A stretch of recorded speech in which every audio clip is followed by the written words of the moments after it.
오늘 말씀의 제목이 하나님의 감동으로 내리는 결단입니다. 자, 여러분 바벨론의 포로로 붙잡혀간 사람들이 70년 만에 이제 자유를 얻고 예루살렘으로 돌아갑니다. 그러면 오늘 이 말씀을 볼 때 이 70년이라는 시간이 도대체 어떤 시간인가 우리가 한번 생각해 볼 필요가 있어요. 여기 일은 이쪽 저쪽으로 많은 분들이 나이 일은 이쪽 저쪽으로 계세요. 그리고 최고령 권사님께서 아무래도 80 중반 정도 되신 것 같습니다. 그럼 여러분 한번 생각해 보세요. 나보다 70살이 어린 친구들은 어떤 녀석들인가? 한번 생각해 보세요. 이제 갓 태어나거나 아니면 이제 태어날 준비를 하는 아이들이거나, 그러면 그 아이들과 여러분의 세대 차이가 어떤지 한번 구체적으로 한번 생각을 해보자는 거죠. 조금 나나요? 절대로 그렇지 않죠. 그 생각하는 방식의 차이나 세대 차이나 그 연령의 차이는요, 굳이 물어볼 필요도 없이 엄청난 시간입니다. 70년이라는 시간은 한 사람의 일평생과 맞먹는 시간이고, 세대로 따지자면은 2.5세대 정도 후의 사람들이에요. 그러니까 이스라엘 백성들이 70년 만에 자유의 길을 얻었다라는 것은요, 세대가 뒤바뀐, 세상이 뒤바뀐 뒤에 일어난 일이라는 사실입니다. 우리가 지금까지 이제 어제 에스라서를 살펴본 바에 따르면 고레스 왕이 조서를 내립니다. 그 조서의 내용은, 야, 사람들아, 이제 예루살렘으로 자유롭게 돌아가도 좋습니다. 그리고 그곳에 가서 하나님의 성전을 다시 짓고 하나님을 예배하십시오. 그것이 하나님의 뜻입니다. 이것이 이방 왕의 입술을 통해서 나온 명령이라는 거죠. 그리고 고레스 왕은 여기서 멈추지 않습니다. 그 유다 사람들 주변에 있는 이웃들에게 명령하는데, 은과 금과 물품과 가축들을 고향으로 돌아가는 유다 백성들에게 좀 나눠주라고 명령을 합니다. 우리는 이것을 두고 하나님의 열심이라고 표현했습니다. 하나님께서 예배자를 다시 회복시키게 하시기 위해서 그 예배자들이 돌아가는 길과 예배를 섬기기는 그 모든 주변의 것들을 하나님께서 만들어 주시는 거예요. 그렇다면 오늘은 한번 반대쪽에서 생각을 해보자는 거죠. 하나님께서 이렇게 열심을 다하고 계시는데 이 반대편에 있는 사람들, 다시 말해서 이제 예배의 자리로 돌아가야 되는 사람들, 이 사람들의 마음은 어땠을까? 야, 드디어 자유다, 집에 가자, 예루살렘으로 돌아가자. 과연 모든 사람이 아무 걱정 없이 기쁜 마음으로 돌아갔을까? 사실 성경은 그 사람들의 마음에 대해서 개인적으로 묘사하지는 않습니다. 근데 이 70년이라는 시간을 우리가 한번 생각해 보자면은 돌아가는 것이 단순하지만은 않다라는 것을 알 수 있어요. 70년이라는 시간은 우선 한 사람의 인식과 세계관을 바꾸기에 충분한 시간입니다. 여러분들께서 젊으셨을 때 학교에서 우리의 소원은 통일, 이렇게 자연스럽게 노래를 부르셨을 거예요. 그러나 세월이 지나면서 통일을 바라보는 시각이 바뀝니다. 우리 젊은 세대만 해도 요즘에 통일을 원하지 않는 사람이 더 많다라는 조사 결과가 있다. 여러분 그거 잘 아시죠? 한 세대가 지나고 다음 세대가 등장한다라는 것은 이전 세대가 너무나도 당연스럽게 여겼던 것이 다음 세대에는 멀고 낯선 이야기가 될 수 있다는 사실. 바벨론 유다 백성들도 마찬가지입니다. 처음 포로로 끌려간 사람들, 날마다 고향을 그리워했어요. 아이고, 저기가 내 고향인데. 날마다 과거의 영광을 그리워했습니다. 우리 다윗 왕 때, 우리 솔로몬 왕 때는 우리 유다가 이렇게 비참하지 않았는데, 그런 사람들이에요. 근데 한번 생각해봐요. 20살 때, 30살 때 처음 바벨론으로 끌려갔던 사람들 70년이 지나면 이미 다 무덤 속에 들어가 있는 거예요. 새로운 세대가 예루살렘으로 돌아가야 하는 거예요. 오히려 그 사람들은요, 바벨론에서 태어나고 자란 사람들. 실질적인 고향이 바벨론인 사람들이에요. 이민 2세대, 이민 3세대인 사람이에요. 할아버지의 고향, 아버지의 고향은 유다 예루살렘이지만 나는 어찌하다 보니까 여기서 태어나서 이곳에서 사는 것이 많이 익숙해졌다 하는 사람들이 돌아가야 될 사람들이라는 거예요. 문제가 단순히 이러한 인식이나 문화만 그랬을까요? 언어도 바뀌죠. 70년이라는 시간은 언어도 바뀝니다. 제가 처음에 한국 들어왔을 때 우리 아이들을 생각해 보면 쉬우실 거예요. 저희는 미국에서 9년 동안 살면서 아이들에게 한국어만 썼습니다.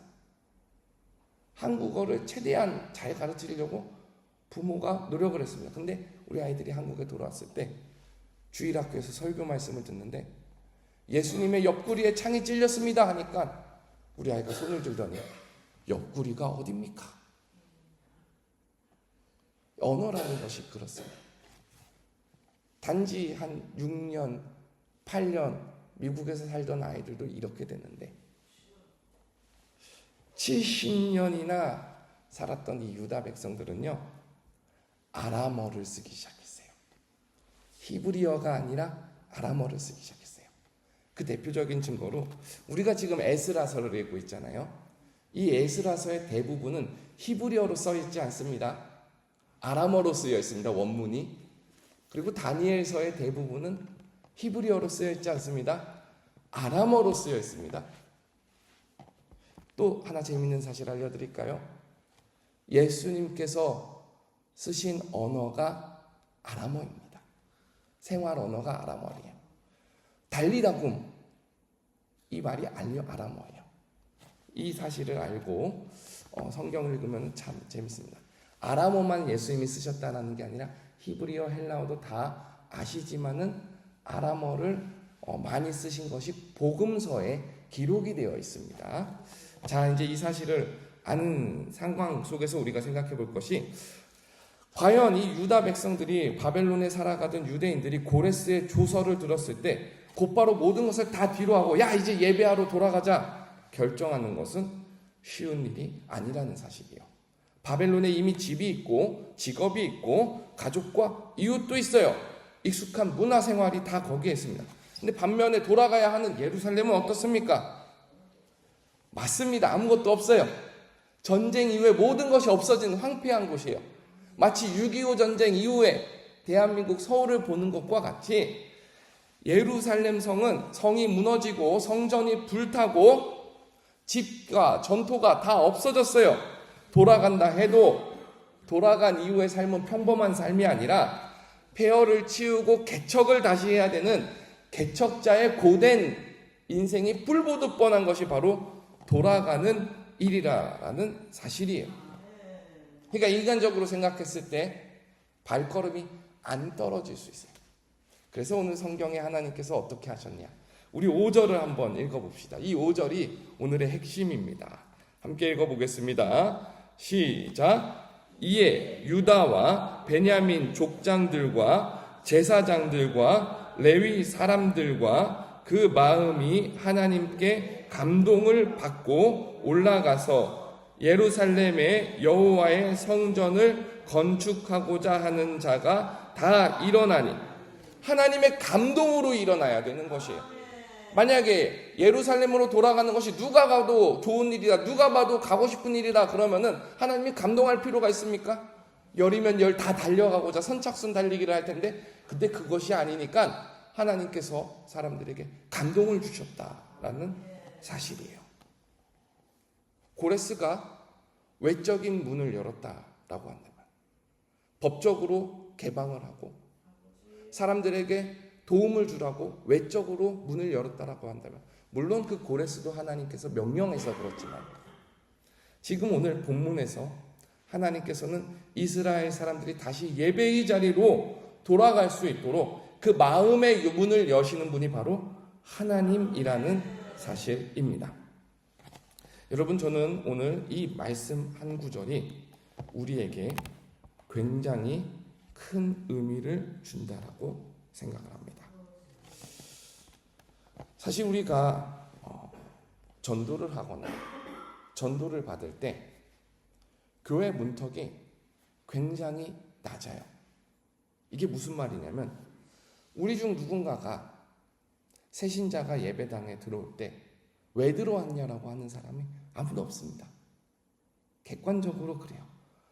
누구든지 새신자가 교회 오면은 잘 오셨습니다, 정말 반갑습니다, 식사하고 가십시오, 필요한 거 있으면 말해주세요, 모든 것을 VIP처럼 맞춰서 다 대접을 합니다. 복음 메시지는 무엇입니까? 예수님이 나를 대신해서 죄사함을 받으셨다. 예수님을 믿으면은 하나님의 자녀가 된다. 믿음 안에 영원한 생명이 있다.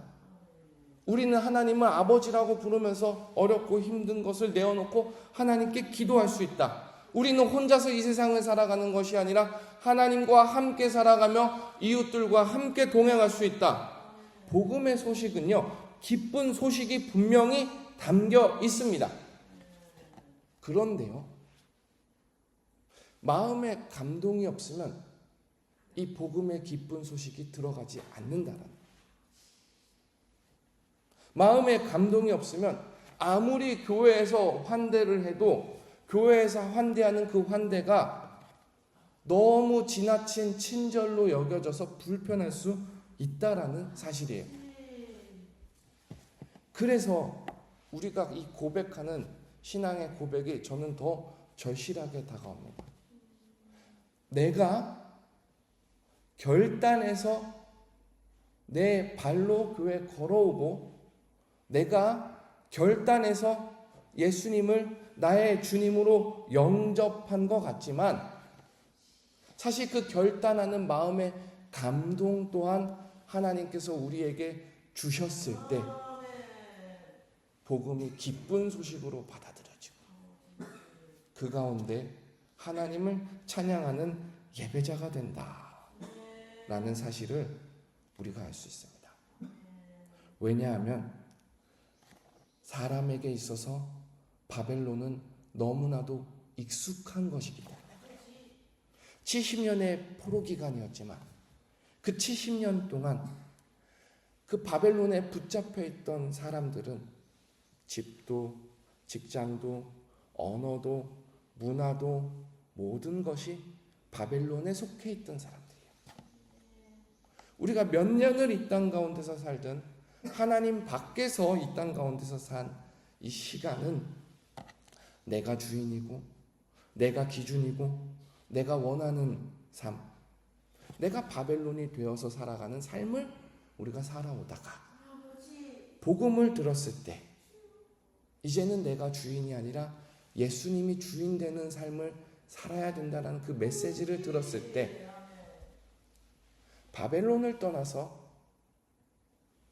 영적인 예루살렘, 주님의 집으로 들어오는 것은 쉽게 떨어지는 발걸음이 아니다라는 사실입니다. 그렇기 때문에 오늘 말씀 가운데 우리가 하나님께 구해야 할 기도 제목이 이것입니다. 주님, 마음의 감동을 허락하여 주시옵소서. 요한복음 6장 44절에 예수님께서 이렇게 말씀하십니다. 나를 보내신 아버지께서 이끌지 아니하시면 아무도 내게 올 수 없으니. 다시 한번 말씀드립니다. 예수님을 보내신 하나님께서 이끌지 않으면 아무도 예수님께 갈 수 없습니다. 우리가 기도해야 되는 것은 먼저는 나 자신을 위해서 기도할 때, 주님, 나의 마음을 감동시켜 주시옵소서. 오늘 드리는 이 예배가, 오늘 드리는 이 기도의 시간이 매일 반복되는 형식적인 시간이 아니라 날마다 하나님을 향한 첫사랑을 가득 안고 하나님께서 주시는 정말로 생명력 넘치는 감동 안에서 기쁘고 자원하는 마음으로 드리는 기도의 시간, 기쁘고 자원하는 마음으로 드리는 예배의 시간 될 수 있도록 하나님 내 마음을 감동하여 주시옵소서. 믿는 사람들 시험 당할 때, 믿는 사람들 마음이 뜰 때 이렇게 기도해야 됩니다. 하나님 마음에 감동을 주시옵소서.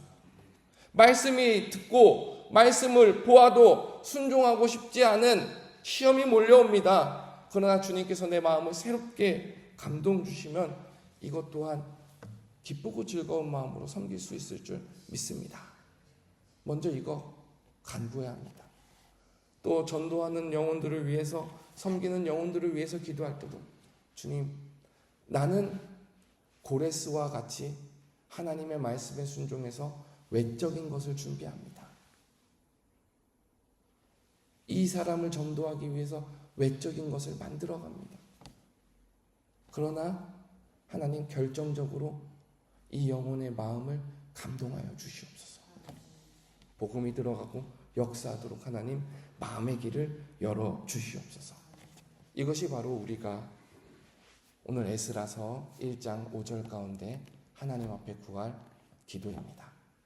하나님께서는 유다 백성들이 예루살렘으로 돌아가는 것을 감동하셔서 발을 옮기게 하시고, 그뿐 아니라 고레스 왕의 명령에 따라 이스라엘 사람들 주변에 있는 사람들의 마음을 감동하셔서 모든 예물을 기쁘게 드리게 하고, 또 성전에 쓰일 집기들을 고레스 왕을 통해서 빼앗겼던 집기들을 다시 되찾게 하셔서 예배자로 되돌아가게 하십니다. 오늘 우리가 하나님 앞에 마음의 감동을 놓고 기도할 때 하나님께서는 감동을 주실 뿐 아니라 그 주변의 모든 것을 합력하여 선을 이루게 하실 줄 믿습니다. 우리 함께 기도하겠습니다.